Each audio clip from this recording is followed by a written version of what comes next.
Hi everyone. Welcome to the class of Indian Writing in English. We are continuing the article Imaginary Homelands written by Salman Rushdie. Let's begin with the last paragraph in page number 72 in your textbook. So, if I am to speak for Indian writers in England, I would say this. Paraphrasing G.V. Deshani's H. Hatter, the migrations of the 1950s and 1960s happened. We are here, and we are not willing to be excluded from any part of our heritage, which heritage includes both a British-born Indian kid's right to be treated as a full member of this society, and also the right of any member of this post-diaspora community to draw on its roots for its art, just as all the world's community of displaced writers has always done. On the other hand, the Indian writer, looking back at India, does so through guilt-tinted spectacles. I am speaking now of those of us who emigrated, and I suspect that there are times when the moves seems wrong to us all, when we seem to ourselves post-Lasparian men and women. We are Hindus who have crossed the black water. We are Muslims who eat pork. And as a result, as my use of the Christian notion of the fall indicates, we are now partly of the West. Our identity is at once plural and partial. Sometimes we feel that we straddle two cultures, at other times that we fall between two stools. But however ambiguous and shifting this ground may be, it is not an infertile territory for a writer to occupy. If literature is in part the business of finding new angles at which to enter reality, then once again our distance, our long geographical perspective may provide us with such angles, or it may be that is what we must think in order to do our work. Defending the case of Indian writers in England, Rushdie sums up the main argument underlying G.V. Deshani's book All About H. Hatter. The book seems to proclaim the irreversibility of the fact of the migrations that took place in the 50s and 60s of the 20th century. Rushdie asserts that the expatriate community will not accept their exclusion from any part of their heritage, and that they have a right to lay claim both to English culture as well as the culture of their home country. G.V. ദേശായിയുടെ all about H hatter എന്ന book മുൻനിർത്തി റഷ്ദി ഓർമ്മിപ്പിക്കുന്നത് migrate ചെയ്യപ്പെട്ടുള്ള ഒരു വ്യക്തിയെ സംബന്ധിച്ചിടത്തോളം ആ വ്യക്തിക്ക് സ്വന്തം രാജ്യത്തിലും അതുപോലെ തന്നെ മൈഗ്രേറ്റ് ചെയ്യപ്പെട്ട രാജ്യത്തിൻ്റെ കൾച്ചറിലും ഒരേപോലെ റൈറ്റ് ഉണ്ടെന്നാണ്. Rushdie makes a clarification about the slightly defensive note in his last few remarks about the work and entitlements of expatriate Indian writers. He says that the expatriate writers suffer from a certain amount of guilt whenever they look back at their country. തൻ്റെ രാജ്യത്തിനെ കുറിച്ച് ഓർക്കുമ്പോൾ migrate ചെയ്യപ്പെട്ട ഓരോ വ്യക്തിക്കും കുറ്റബോധമുണ്ടെന്നാണ് അദ്ദേഹം നമ്മെ ഓർമ്മിപ്പിക്കുന്നത്. He says that there are moments when they regret having moved away from their homeland, and it makes them feel like post-lapsarian men and women, those who have been expelled from paradise. Lapsarian means existing after the fall of humankind, described in the Bible.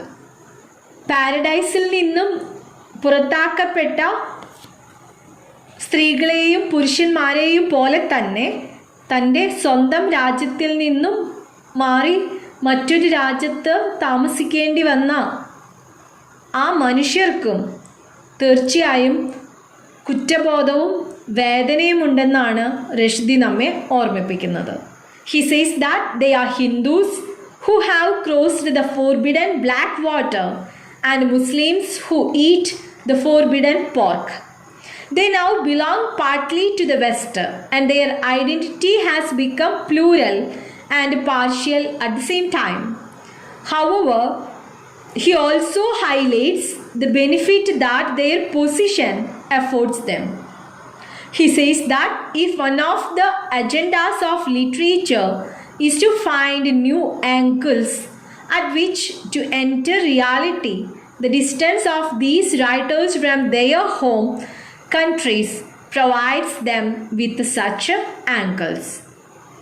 Midnight's Children enters its subject from the point of view of a secular man. I am a member of that generation of Indians who were sold the secular ideal. One of the things I liked and still like about India is that it is based on a non-sectarian philosophy. I was not raised in a narrowly Muslim environment. I do not consider Hindu culture to be either alien from me or more important than the Islamic heritage. I believe this has something to do with the nature of Bombay, a metropolis in which the multiplicity of coming-led faiths and cultures creates a remarkably secular ambience. Salim Sinai makes use of whatever elements from whatever sources he chooses. Rashdi explains that the angle at which his novel Midnight's Children enters its subject matter is from the point of view of a secular or non-religious man. I think we already mentioned it. He is a secular or non-religious man. He says that one of the things he liked and still likes about India is its non-sectarian philosophy. Non-sectarian means not believe in any religion or politics. He further says that he was not brought up in a narrowly Muslim environment and he does not consider Hindu culture to be either an alien entity or superior to Islamic heritage. He believes that it has something to do with the cosmopolitan and secular nature of the city of Bombay where he grew up. Cosmopolitan means including people from many different countries. In Midnight's Children, the protagonist Salim Sinai makes an eclectic or selecting from different types or methods use of material from various sources.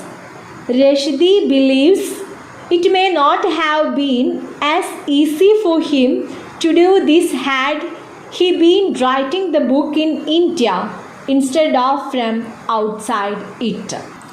റഷ്ദി എന്നൊരു വ്യക്തിയെ സംബന്ധിച്ചിടത്തോളം അദ്ദേഹത്തിന് പ്രത്യേകിച്ചൊരു രാഷ്ട്രീയമോ മതമോ ഇല്ല. അതുകൊണ്ട് തന്നെ അദ്ദേഹം വളരെ ഇടുങ്ങിയ ഒരു മുസ്ലിം ചിന്താഗതിയോടുകൂടിയല്ല ജീവിച്ചിരുന്നത്. എന്നാൽ ഹിന്ദു കൾച്ചറിലെ വളരെ പ്രത്യേകതയുണ്ടെന്നും അത് മറ്റുള്ള മതങ്ങളെക്കാൾ കൂടുതൽ ഉയർന്നു നിൽക്കുന്നു എന്നുള്ള ഒരു ചിന്താഗതിയും അദ്ദേഹത്തിനില്ല. എല്ലാ മതങ്ങളോടും ഒരേ കാഴ്ചപ്പാടാണ് അദ്ദേഹം വെച്ചു പുലർത്തിയിരുന്നത്. അതിന് കാരണമായി അദ്ദേഹം പറയുന്നതും താൻ ജീവിച്ചിരുന്നത് കോസ്മോപൊളിറ്റൻ ആൻഡ് സെക്യുലർ നേച്ചറുള്ള ബോംബെ എന്ന ഒരു സിറ്റിയിലായിരുന്നു എന്നുള്ളതാണ്. We are going through the next paragraph.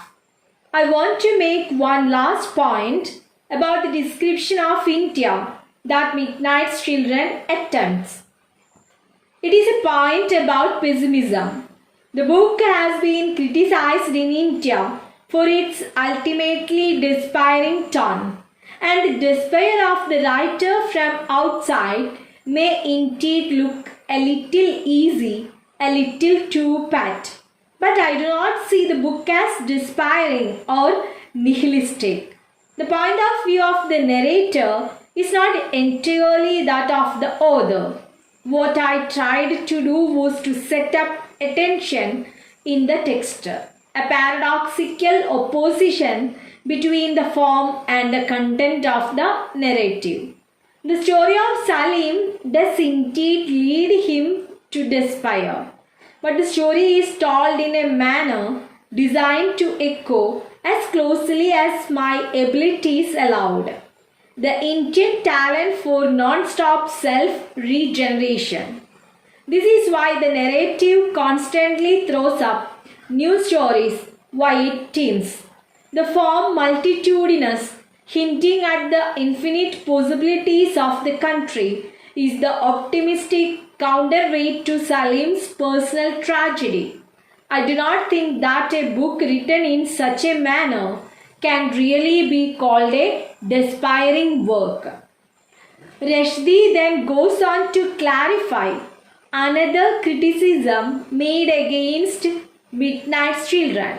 The book is accused of portraying a pessimistic image of India. But he claims that he does not see the book as despairing or nihilistic. Nihilistic means a viewpoint that traditional values and beliefs are unfounded and that existence is senseless and useless. ഈ ഒരു പാരഗ്രാഫിൽ റഷീദി തൻ്റെ നോവലായ mid nights ചിൽഡ്രന് നേരെ ഉണ്ടായ വിവാദങ്ങളെക്കുറിച്ച് ആണ് സംസാരിക്കുന്നത്. പ്രത്യേകിച്ച് ഈ novel വരച്ച് കാണിക്കുന്നത് പെസിമിസ്റ്റിക് ഇമേജ് ഓഫ് ഇന്ത്യ എന്നുള്ള ഒരു വിമർശനം പരക്കെ നിലനിന്നിരുന്നു. That may appear to be the point of view of the narrator, but it is not necessarily the view of the author. He says that his aim was to create a tension between the form and content of the narrative in his book. He says that the story does lead to a despairing end, but the book has been designed to echo the Indian talent for non-stop self-generation. തീർച്ചയായും തൻ്റെ നോവലിനെ ഡെസ്പയറിംഗ് ആയിട്ടുള്ള ഒരു end ആണെങ്കിൽ കൂടി തൻ്റെ book താൻ design ചെയ്തിരിക്കുന്നത് നോൺ സ്റ്റോപ്പ് സെൽഫ് ജനറേഷനെ കൂടുതൽ പ്രാധാന്യം കൊടുത്തുകൊണ്ടെന്നാണ് റഷ്ദി വെളിപ്പെടുത്തുന്നത്. The multitudinous form of the narrative, he says, stands for the infinite possibilities of the Indian society, and he considers this as an optimistic counterweight to Salim's personal tragedy. England's Indian writers are, of course, by no means all the same type of animals. Some of us, for instance, are Pakistani, others Bangladeshi, others West or East, or even South African, and VS Naipaul by now is something else entirely. This word Indian is getting to be pretty scattered concept. Indian writers in England include political exiles, first generation migrants, affluent expatriates whose residence here is frequently temporary, naturalized Britons, and people born here who may never have laid eyes on the subcontinent. Clearly, nothing that I say can apply across all these categories. But one of the interesting things about this diverse community is that as far as Indo-British fiction is concerned, its existence changes the ball game because that fiction is in future going to come as much from addresses in London, Birmingham and Yorkshire as from Delhi or Bombay. Rushdie then goes on to explain that not all Indian writers in England hail from India. Hail means a resident of. He argues that all Indian writers in England are not the resident from India. Some of them are Pakistani, some Bangladeshi, and even West, East, or South African. Thus, the word Indian has come to stand for a rather loose concept. He says that in the future, Indo-British fiction is going to be produced as much from London, Birmingham, or Yorkshire as from Delhi or Bombay. One of the changes has to do with the attitudes towards the use of English. We can't simply use the language in the way the British did. It needs remaking for our own purposes.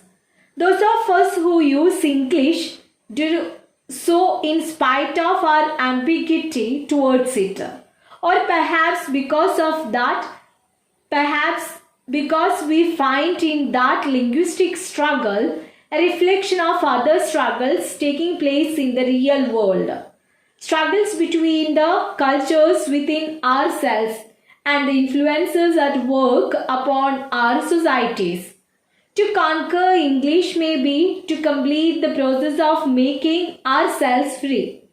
But the British Indian writer simply does not have the option of rejecting English anyway. His children, her children will grow up speaking it, probably as a first language. And in the forging of a British Indian identity, the English language is of central importance. It must, in spite of everything, be embraced. Rushdie then comes to the issue of the dispute over the use of the English language among post-colonial writers. Rushdie calls for a change in the attitude towards the English language.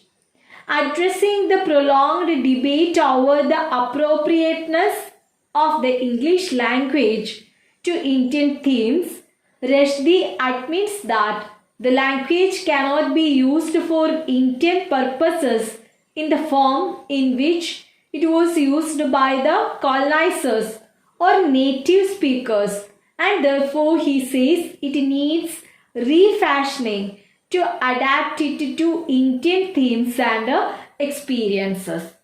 ഈ ഒരു പാരഗ്രാഫിലൂടെ റഷ്ദി സംസാരിക്കുന്നത് English language ഉപയോഗിക്കുന്ന post colonial writers നേരിടുന്ന സംവാദങ്ങളെക്കുറിച്ചാണ്.